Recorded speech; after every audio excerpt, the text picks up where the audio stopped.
Hello, welcome back to my channel. For those who don't know me, I'm Moha, the student nurse.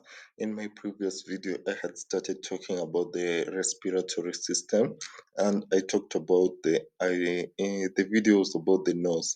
But today, I'm going to talk about another part of the respiratory system, that's the pharynx. And we are going to be going systematically till we end the respiratory system. We started with the nose, that's the uppermost.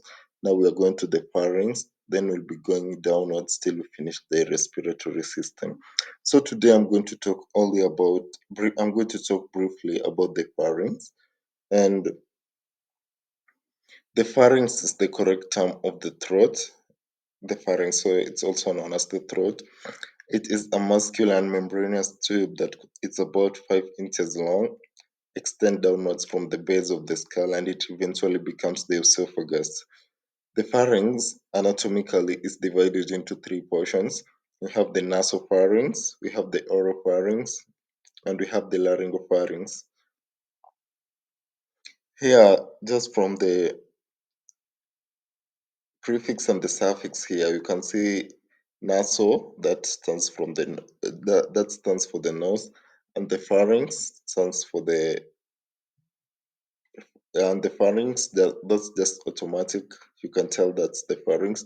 Then if we come to the oropharynx, the oro stands for the oral, and the pharynx, it's like, now it's just like the nose and the pharynx, the oral cavity and the pharynx, and the larynx and the pharynx. Those two words can give you a hint of the location of these parts of the pharynx. So we are going to start with the nasopharynx, and we find that the nasopharynx, it's the top part of the throat that connects the nasal cavity, that's the nose, and it lets the air pass through.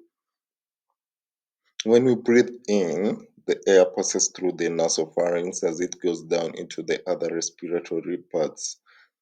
Then we have the oropharynx, this is the middle part of the throat that connects the oral cavity to the pharynx. Then we have the laryngopharynx, also known as the hypopharynx.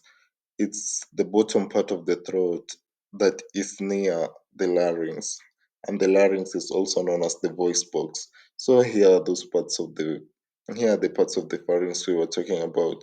There's the nasopharynx, is the uppermost one. Then we have the oropharynx.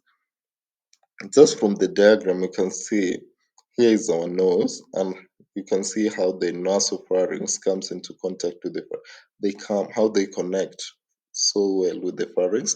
Then here is the oropharynx, here is the mouth. You can see how it comes and connects with the pharynx. Hence, we have the name the oropharynx. Then we have the larynx, here the voice box, and the pharynx. You can see they come together, hence giving us the name laryngopharynx. So there are five openings into the pharynx, and we find in the nasopharynx there are two openings from the eustachian tube of the ear and two openings from the posterior nares of the nose. Then, if we come to the oropharynx, we find that in the oropharynx is one opening, and that's from the mouth. Then the pharynx also contains three pairs of tissue that are parts of the lymphatic system. So those tissues, we have the pharyngeal tonsillitis, the pharyngeal tonsils. Then we have the palatine tonsils, and the pharyngeal tonsils, we have the palatine tonsils and the lingual tonsils. Those are the those are the parts of the lymphatic system that we just said. And we also find that what are the functions of the pharynx? We also find that the pharynx has three major functions, and one of the function is it serves as a passage for air. It's an air passageway. Another function is passage of the food that you eat. That's through the oropharynx. Air passes through the nasopharynx. The food we eat passes through the oropharynx, and it also aids in the phonation by changing its shape. That's where the voice box comes in the larynx. So that's all I had for today's presentation. It was so short and brief, and I hope we'll meet in my next video that I'll be talking about the other parts of the respiratory system. Thank you for